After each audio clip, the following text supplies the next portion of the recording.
जय श्री राम मित्रों। पूर्व के वीडियो में हमने बताया राजा पौष्य ने उत्तंक ऋषि को भोजन कराया। उत्तंक ऋषि ने देखा भोजन अपवित्र है तो उन्होंने श्राप दे दिया। बदले में पौष्य ने भी उनको श्राप दे दिया।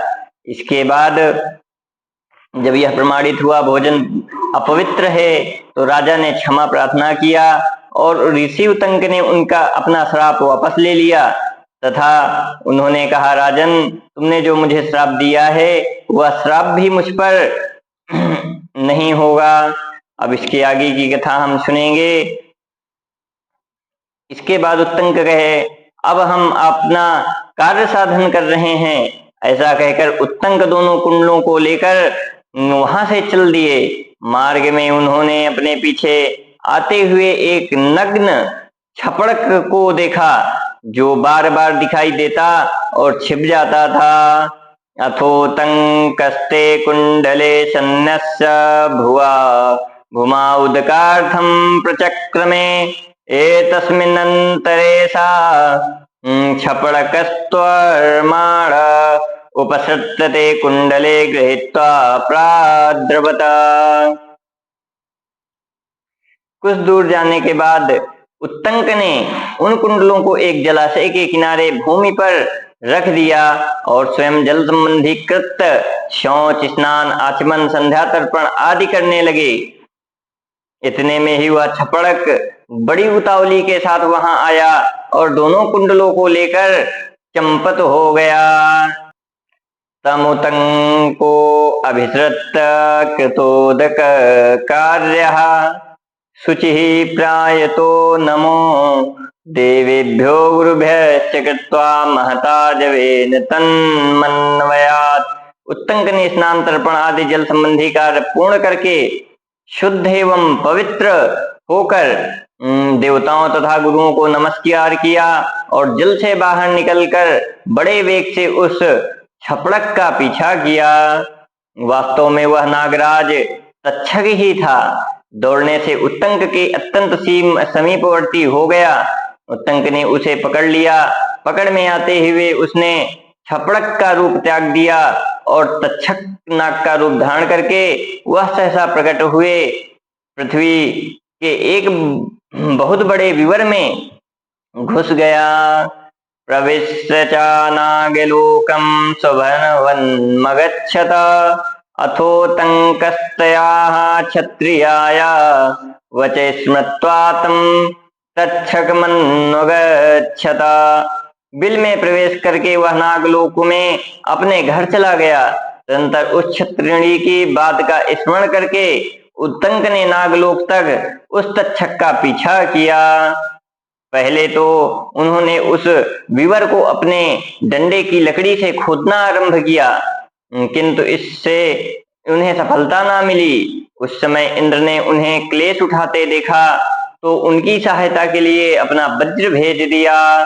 गच्छस्स ब्राह्मणस्य साहाय्यं कुरुष्वेति अथ वज्रं दंडकाष्ठमनो प्रविश्य तदबिल्मदारयत। उन्होंने वज्र से कहा, जाओ इस ब्राह्मण की सहायता करो। तब वज्र ने डंडे की लकड़ी में प्रवेश करके उस बिल को विदीर्ण कर दिया। इससे पाताल लोक में जाने के लिए मार्ग बन गया। तम उतंको अनुविवेश तेनैव बिलेन प्रविश्य चातम नागलोक मपर्यन्तमनेक विध प्रासादहं प्रवलभीनुर्हृतसन्त संकुल मुच्चावच्चक्रीडाश्चर्य स्थानावकीर्णमपश्यत। या एरावत राजानः सर्पाः समिति शोभनाः छर्रन्तैव जीमुतुः सविद्युत्पवने रितः। तब उत्तंक उस बिल में घुस गए और उसी मार्ग से भीतर प्रवेश करते हुए उन्होंने नागलोक का दर्शन किया, जिसकी वह कहीं सीमा नहीं थी, जो अनेक प्रकार के मंदिरों, महलों, झुके हुए छज्जों वाले ऊंचे ऊंचे मंडपों तथा सैकड़ों दरवाजों से सुशोभित और छोटे बड़े अद्भुत क्रीड़ा स्थानों से व्याप्त था। वहां उन्होंने इन श्लोकों द्वारा उन नागों का स्तवन किया। ऐरावत जिनके राजा हैं, जो स्मरांगण में विशेष शोभा पाते हैं, बिजली और वायु से प्रेरित हो जल की वर्षा करने वाले बादलों की भांति बाणों की धारावाहिक वृष्टि करते हैं, उन सर्पों की जय हो। ऐरावत कुल में उत्पन्न नागगणों में से कितने ही सुंदर रूप वाले उनके अनेक रूप हैं। वे विचित्र कुंडल धारण करते हैं तथा आकाश में सूर्यदेव की भांति स्वर्गलोक में प्रकाशित होते हैं।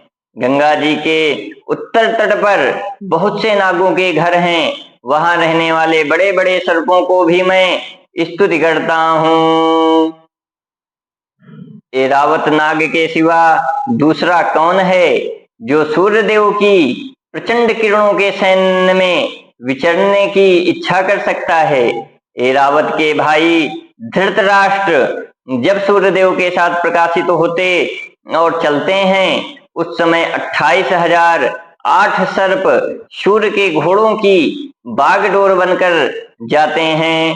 जो इनके साथ जाते हैं और जो दूर के मार्ग पर जा पहुंचे हैं, ऐरावत के उन सभी छोटे बंधुओं को मैंने नमस्कार किया है, जिनका निवास सदा कुरुक्षेत्र और खांडव वन में रहा है। उन नागराज तक्षक की मैं कुंडलों के लिए स्तुति करता हूँ। तक्षक और अश्वसेन ये दोनों नाग सदा साथ विचरने वाले हैं। ये दोनों कुरुक्षेत्र में इच्छुमती नदी के तट पर रहा करते थे।